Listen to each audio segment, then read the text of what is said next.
This ditch is in a place called the Loess Plateau in China, where the ground is made of soft, crumbly dirt. Over thousands of years, rain and wind have washed away the dirt little by little, carving out this huge ditch. It's like when you use a hose to spray water on a sandcastle. One careless cut could weaken the slope and send tons of earth crashing onto the workers below. Yet on China's Loess Plateau, a rural resident reportedly bought an entire mountain and brought in more than 30 workers, bulldozers, and excavators. His goal was not to remove the mountain, but to turn its interior into homes, storage rooms, working spaces, and a farm. From the outside, the project looked like reckless destruction.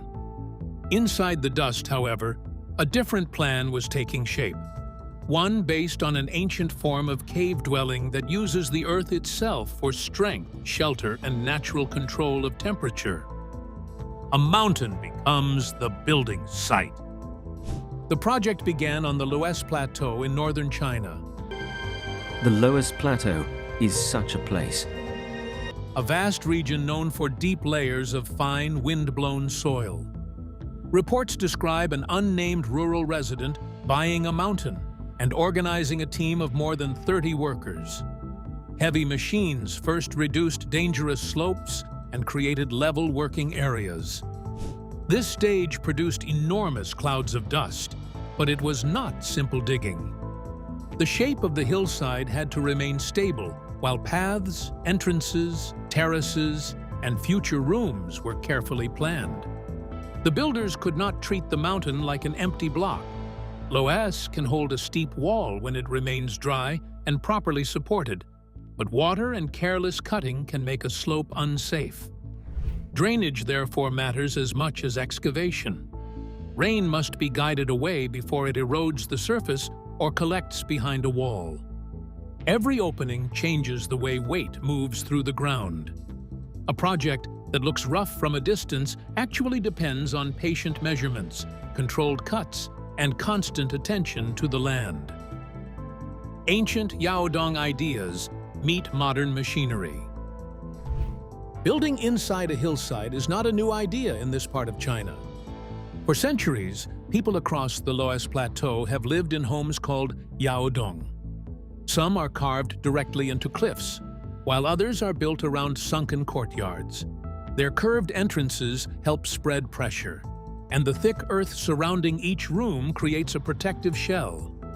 The modern mountain project uses excavators and electrical tools, but its basic idea comes from this much older relationship between people, soil, and climate. After the slope was prepared, large arched openings were cut into the mountain. The interior spaces were then reinforced with brick, stone, and structural walls. Reports describe apartments, storage areas, farm support rooms, internal passages, wiring, plumbing, and underground drainage. Soil removed from the mountain could be reused to form terraces outside, reducing waste and creating useful land. The result is not simply one hidden house. It is closer to a small working settlement built into the shape of the hill. The earth works like a giant blanket. The most important feature is not visible from the entrance. A huge mass of earth changes temperature very slowly. During a freezing winter, it can protect the rooms from the sharpest cold. During a hot summer, it can keep the interior cooler than the air outside. This is why traditional cave homes can use far less energy than exposed buildings. The mountain becomes part of the heating and cooling system, reducing the need for machines to fight every change in weather. Modern construction can improve that old advantage with safe reinforcement, ventilation, electricity, plumbing, waterproofing, and careful drainage. However, concrete alone does not make the project safe. A strong wall can still fail if water builds pressure behind it, or if the slope above begins to move. The best design must combine local knowledge with engineering. It must protect people, control moisture, preserve enough soil, and allow fresh air and daylight to reach rooms that would otherwise feel dark and closed. Can one project bring a village back to life? The damaged original account presents the project as more than a private home. It describes a place where farming, storage, work, and housing could support several families and create new reasons to remain in the countryside. That goal matters because many rural communities have lost younger residents to cities offering more jobs and services. A self-supporting farm cannot solve every problem, but it can create work, food, shared equipment, and a stronger reason to protect local land. Still, the viral story leaves important questions unanswered. The owner has not been clearly identified in reliable public reporting, and details about permits, water use, long-term safety, and environmental repair remain limited. The project should therefore be seen as a bold experiment, not a proven model ready to copy anywhere.